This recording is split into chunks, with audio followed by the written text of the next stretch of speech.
What is up YouTube, IDM here, and welcome back to another video. So I wanted to just talk about a few different things to hopefully help you guys out in deciding what you want to do with your iPhone. It's a little different for me with, my YouTube channel. I do have multiple iPhones, so I have multiple options on different things I can do. So I just wanted to give you guys my opinion, and in this video, I'm going to talk about if I only had this one iPhone, what would I do with this one iPhone if it was the only iPhone I could have? Just because, like I said, my situation is different from yours. Most of you probably only have one iPhone that you use. Now, I quickly want to talk about each iPhone and what I use it for currently, and then I'll talk about, iOS 15 beta or iOS 14 jailbreak, just some common questions that I get here on the channel. Hopefully you guys get a good idea of what you want to do here in the future. So first off, like I said, I'm going to talk about each iPhone and what I use it for. So first off, we have the 12 Pro Max. I keep this on the newest version of iOS at all times, just because that's what I like to do. I do have, jailbreak related subscribers, and then I have non-jailbreak related subscribers. So this allows me to do non-jailbreak related iOS videos on custom icons and crazy shortcut stuff, and just non-jailbreak customization on iOS.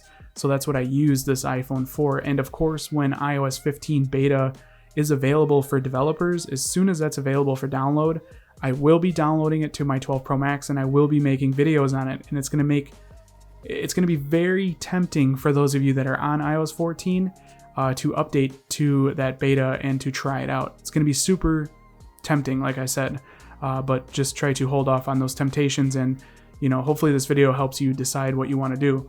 So the 12 Pro Max, that's my dominant main iPhone that I use on a daily basis. That's what I do with that phone. Now, aside from that phone, if I want to use a main jailbreakable phone, I use the iPhone 10. I can change the SIM out from my 12 Pro Max and put it into my iPhone 10, and then I can have a main device that's jailbreakable, and that's what I usually use the iPhone 10 for. I do have it in video sometimes for some jailbreak related videos. Mainly that's my XS Max, but this one I can switch the SIM out and use it. It's a 256 gigabyte iPhone 10, and I do like using it still in 2021, surprisingly. Of course, the 12 Pro Max is a better phone, but this would be my main daily jailbreakable phone.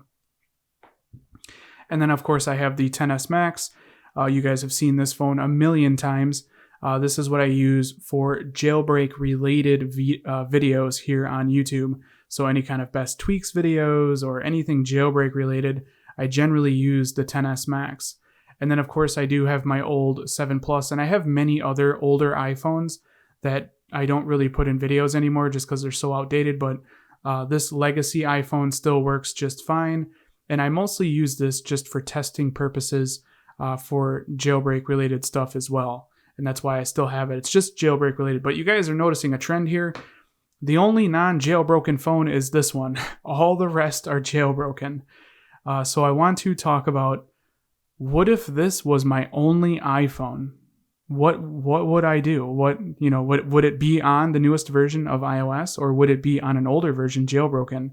What if IDM only had one iPhone 12 Pro Max?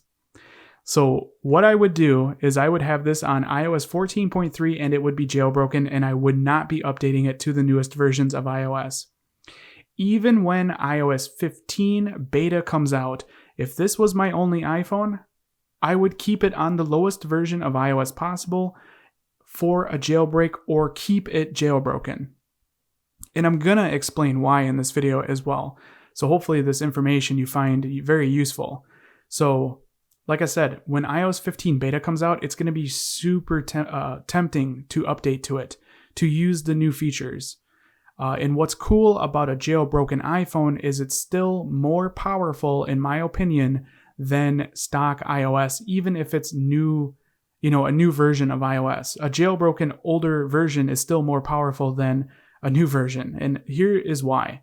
So just for example, on my XS Max, if we go on this device, this is on 14.3, and one simple quick example of this is I have iOS 14.5 emoji on this iPhone. So you can get newer versions of iOS features on an older version of iOS in the form of a tweak. And that's the beauty of a jailbroken iPhone. Another really cool example of this is you can get newer iPhone features even on the older iPhones. So you guys would know, or if you don't know, the iPhone 12 Pro Max has amazing cameras, and it comes with the feature of night mode, which lets me take pictures in the middle of the night, and the photos look amazing. They look really, really good. Well, on a jailbroken iPhone, you can get that feature. Now, it's not as good as the 12 Pro Max because obviously the 12 Pro Max has better hardware. It has better cameras than the XS Max. But the point is, I still have that feature on this iPhone. So if I go into camera, and in the form of a tweak, I have night mode. And it's this little icon in the upper left. So if I turn night mode off, as you can see, it looks and operates just as the normal camera.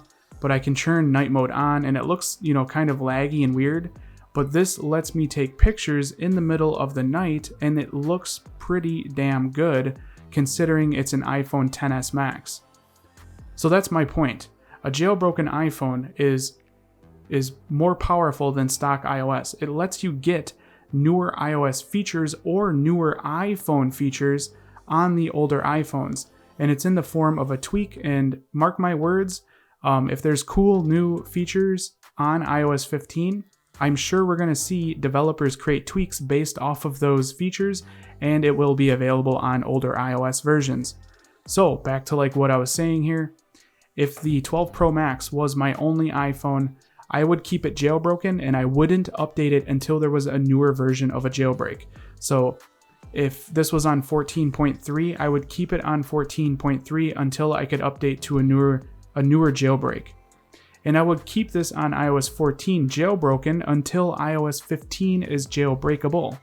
And then I would update and jailbreak to that version.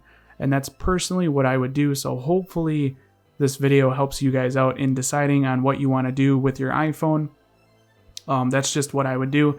I actually did that for many, many years on this channel before I got to this point of having multiple iPhones. So hopefully you guys found this video useful. If you did, definitely throw the thumbs up. That really helps me out a lot here at the channel. And if you guys want to see more videos like this in the future, don't forget to click that subscribe button. This has been Jeremy, and I will catch you guys in the next one. Later.